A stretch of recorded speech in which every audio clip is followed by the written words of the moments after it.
Hi friends, சொக்கப்பனைன்ற ஒரு article வாட்ஸ்அப்பில் வந்தது. அதை பார்த்து உங்களுக்கு ஷேர் பண்ணலாம் தான் இந்த வீடியோ. சொக்கப்பனை என்றால் அனைவருக்கும் சட்டென்று நினைவுக்கு வருவது கார்த்திகை திருநாளில் சிவா விஷ்ணு ஆலயங்களின் முன்னால் காய்ந்த பனை ஓலையால் வேந்த தீபஸ்தம்பம் தயார் செய்து சுவாமியை பெருமாளை எழுந்தருளச் செய்து தீபஸ்தம்பத்திற்கு எரிவூட்டுவதுதான்.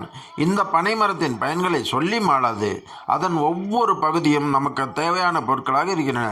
முக்கியமாக அந்த காலத்தில் பனை மரத்தினை அறுத்து கைகளாக செய்து அதை உத்திரங்களாக கட்டி அமைத்து வீடுகளை கட்டினார்கள்.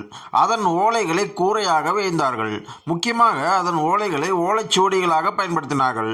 கல்வி வளர்ச்சிக்கு பெரும் பங்கு ஆற்றியது அந்த ஓலைச்சுவடிகள் தான். அந்த ஓலைச்சுவடிகள் இன்றும் பாதுகாக்கப்பட்டு வருகின்றன. மேலும் அந்த பனை ஓலைகளை கொண்டு விசிறிகள், பைகள், கூடைகள் போன்றவை உருவாக்கப்பட்டு பயன்படுத்தி வருகின்றன. பனம் நுங்கு, பனம் கிழங்கு, பனம்பழம், பனங்கற்கண்டு, பனங்கற்பட்டி போன்றவை உண்ணும் பொருளாக இருக்கின்றன. இப்படி இருக்க இருப்பிடத்திற்கும் உண்ணும் உணவிற்கும் அடிப்படை காரணியாக பனைமரம் விளங்குவதால் அதனை பூலோக கற்பக விருட்சம் என்றே கூறுகின்றனர். சிறு குழந்தையாக நாம் விளையாடிய போது அந்த பனை ஓலைகளில் தாலி செய்து விளையாடி இருக்கிறோம். அதற்கு முன்பாக அந்த பனை ஓலைகளில் தான் தாலி செய்து தாளப்பத்திரமாக அதை திருமணத்தில் உபயோகித்திருக்கின்றனர் என்றும் படித்திருக்கிறோம்.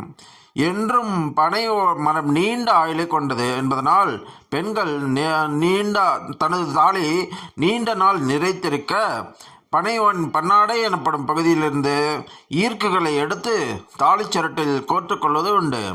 அரக்கு பனை ஈர்க்குகளை வைப்பதன் மூலம் அது ஆயுள் பலத்தை கூட்டுவது போல் தாலிச்சரட்டை நசுங்காமலும் பாதுகாக்கும் என்ற இரட்டை நம்பிக்கை உண்டு.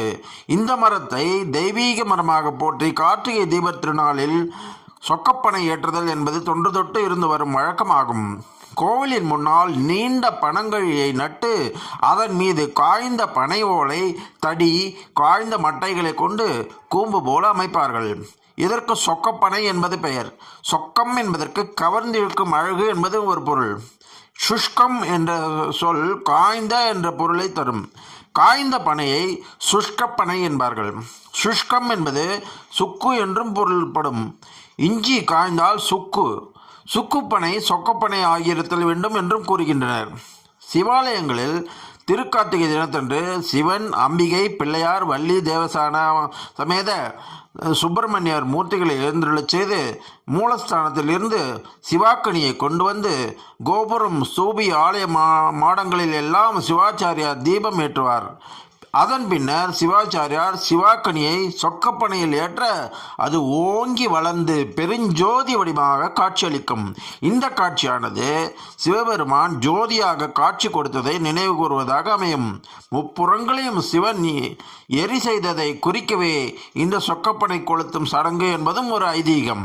கார்த்திகை பௌர்ணமி அன்றுதான் சிவன் முப்புறங்களையும் பஸ்பமாக்கினார். சொக்கப்பனை ஏக ஜோதிமயமாய் ஒளி வடிவினாகிய இறைவனை உணர்த்தும். சொக்கப்பனாகிய சிவனை ஒளி வடிவமாக காண்பிப்பதால் அது சொக்கப்பனை என்று பெயராயிற்றது என்றும் கூறுவார்கள்.